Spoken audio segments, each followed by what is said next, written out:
Se você não sabe o que fazer 4 meses antes do Enem, eu acho que eu posso te ajudar.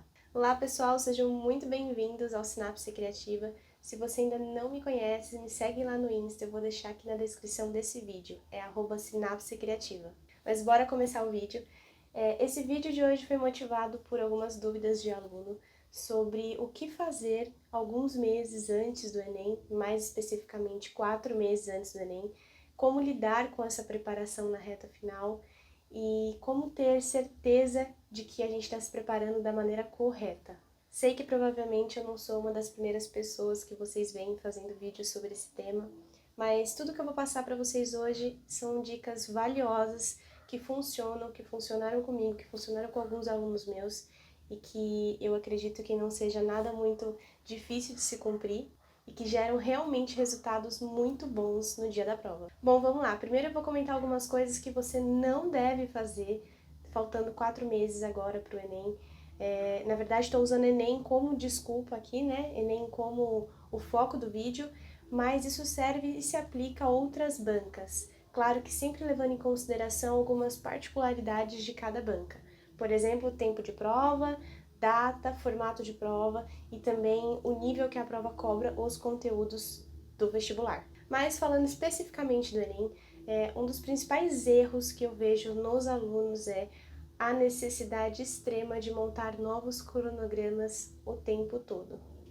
Então vamos supor que você montou aquele cronograma bonitinho, planejado, que tem por volta de 40 semanas lá no começo do ano, e que agora você está sentindo a necessidade, perto dos vestibulares, de montar um novo planejamento para que você veja mais especificamente alguns conteúdos que são cobrados no Enem. E logo de primeira eu te falo que isso é um tiro no pé. Imagina na vida real aquele aluno que está cansado, que está vindo de um ano de estudos ou mais, e que já está com aquele cronograma muito pesado e que já está desanimado ao longo da caminhada.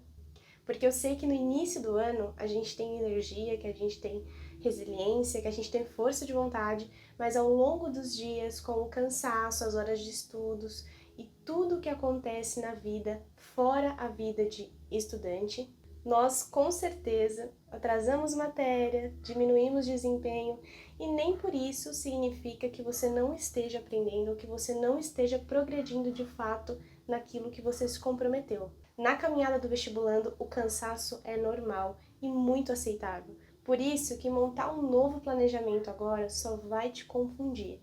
Imagina que você tem aquele planejamento denso de começo de ano e que se você seguiu corretamente, se você não tem tanta matéria atrasada assim, neste mês, provavelmente, faltando 4 a 5 meses para o Enem, você já deveria estar entrando em revisão.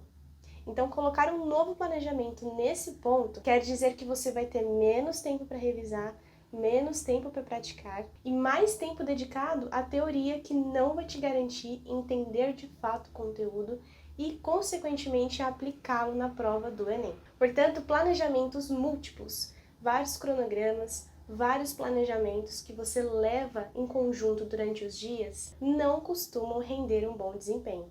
Então, erro número 1, múltiplos cronogramas. Ponto número 2, que eu considero que te atrapalhe muito durante essa preparação para a prova, é não focar na incidência de matérias. Eu já fui aluna, eu já tive esse pensamento e antigamente na minha cabeça eu achava que quanto mais eu estudasse, quanto mais matérias eu estudasse, quanto mais temas eu colocasse dentro do cronograma, quanto maior fosse a minha lista de matérias, melhor preparada eu estaria para a prova.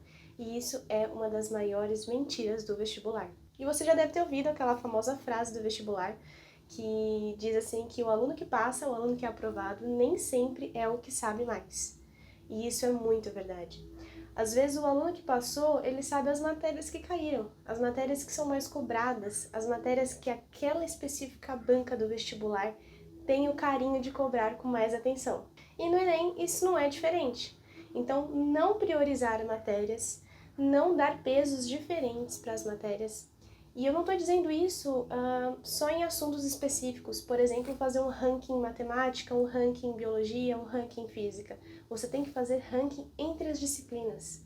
Qual é o peso de matemática para mim? Qual é o peso de linguagens? Qual é o peso de naturezas para a faculdade que eu pretendo usar na nota do Enem? Então, se você não pensou nisso lá no começo do ano, este é o momento. Eu sei que às vezes quando a gente monta um planejamento de vestibular, a gente pensa só no conteúdo, mas o vestibular é pura estratégia.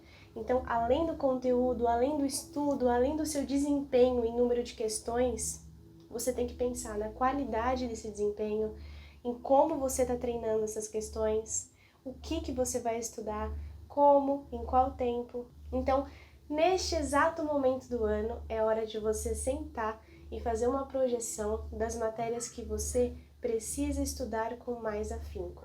Então, você vai fazer um ranqueamento dessas disciplinas. Combinado? Então, o segundo ponto que você não pode errar, que você não pode deixar de lado, é a incidência dessas matérias. Terceiro ponto que eu considero um dos maiores erros: fazer uma preparação generalista. E se você fez esse tipo de preparação generalista e hoje você está assistindo esse vídeo, é hora de mudar. Porque imagina que você já progrediu nesse cronograma até agora, com algumas matérias atrasadas, mas no geral você conseguiu caminhar bem nesse planejamento.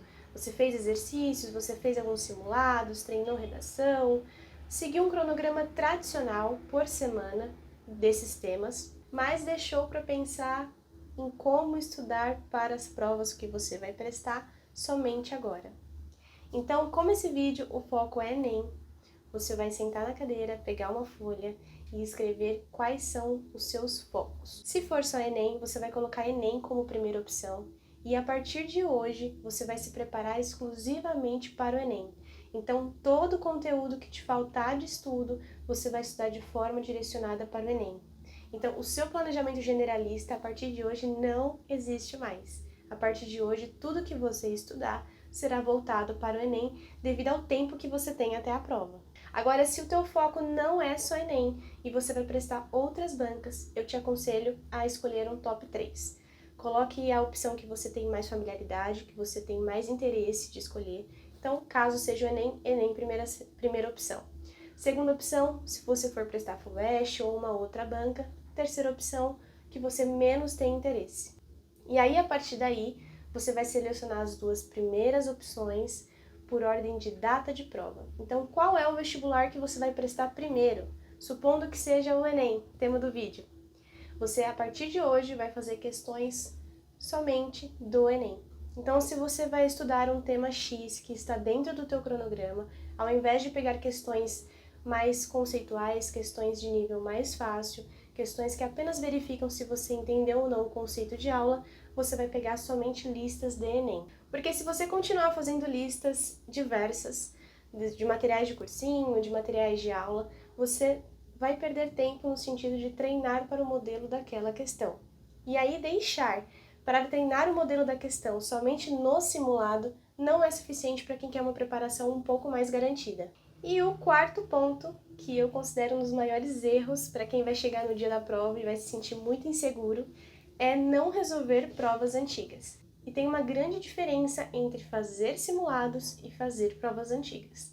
Os simulados simulam e muitas vezes são feitos de questões formuladas por cursinhos ou por materiais próprios para vestibular, mas não são questões tão fiéis ao modelo Enem. Então, o ato de resolver provas antigas ainda é uma forma muito mais eficiente de você treinar aquele modelo, entender como a matéria é cobrada, entender como é que a prova funciona, saber como aquela linguagem de prova consegue te tornar aquele conteúdo mais acessível ou não. Então, resolver provas antigas é muito melhor e sempre vai ser do que você fazer simulados preparados pela internet, por professores, porque não são tão fiéis em questão de modelo. Agora que eu já te falei alguns erros que normalmente os alunos cometem nessa fase do ano e que eu acho que acabam comprometendo muito o desempenho, eu vou te falar o seguinte: tudo que eu falei se aplica ao aluno que fez aquele planejamento longo, denso do começo do ano e que teve um ritmo até que estável durante o ano, e para o aluno que também está começando somente agora, aquele aluno que por alguma eventualidade da vida não conseguiu estudar até agora, ou teve que recomeçar, ou que só tem esses 4 meses para se preparar para o Enem. Então, uma dica assim única e valiosa é: conheça o Enem de ponta a ponta. Então, além do conteúdo, veja as provas, Faça essas provas antigas, veja que hora começa a prova, como é o caderno, como é avaliado, quais são o top 5, top 10 de cada disciplina, de cada área do conhecimento que é cobrado para o Enem. Então faça uma listinha na folha sulfite, nada muito requintado, nada muito difícil de ser feito. Veja as matérias que são mais cobradas, como elas são cobradas, né? Então, faça esse ranking para que você tenha ideia do que esperar no dia da prova. Essas dicas não servem só para quem está estudando a mesma, mas para quem está começando agora. Então, tudo que você for estudar, estude direcionado ao Enem. Todos os exercícios que você for fazer neste momento, a partir deste momento, faça direcionado à banca que você vai prestar. Eu sei que parece meio radical. Eu venho de uma geração de cursinhos que a gente estuda tudo, se prepara para tudo e torce para dar certo na hora da prova, mas ainda bem que ao longo dos anos algumas técnicas foram elaboradas e que essa falácia de que você precisa saber tudo para fazer no vestibular caiu e hoje em dia os alunos conseguem estudar não menos, mas de forma mais direcionada. Então, algumas coisas que eu gostaria de falar para vocês sobre isso, em contrapartida com os erros, né? É que vocês se preparem da melhor maneira para que não tenha surpresas no dia da prova. E aí, quando eu falo surpresas, é em questão de número de questões, de como é a carinha da prova, de como os conteúdos são cobrados. Então, tudo isso você tem que treinar ao longo do seu cronograma, ao longo do seu planejamento. E eu sei que parece um pouco assustador eu falar dessa forma, e que para você que está me assistindo, só falta 4 meses pro Enem, não vai dar tempo. E, gente, dá tempo. Apesar de 4 meses parecer pouco tempo, não é.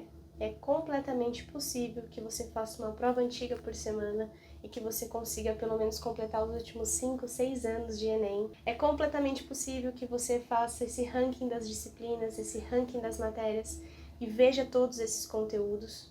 E além disso, considere que você já tem um histórico do vestibular. Se você que está me assistindo já tem alguns anos de cursinho ou você já está um pouco mais avançado no planejamento, preste atenção nos pontos que você já estudou.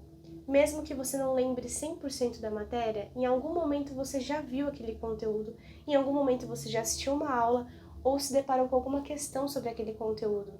Então não volte na teoria.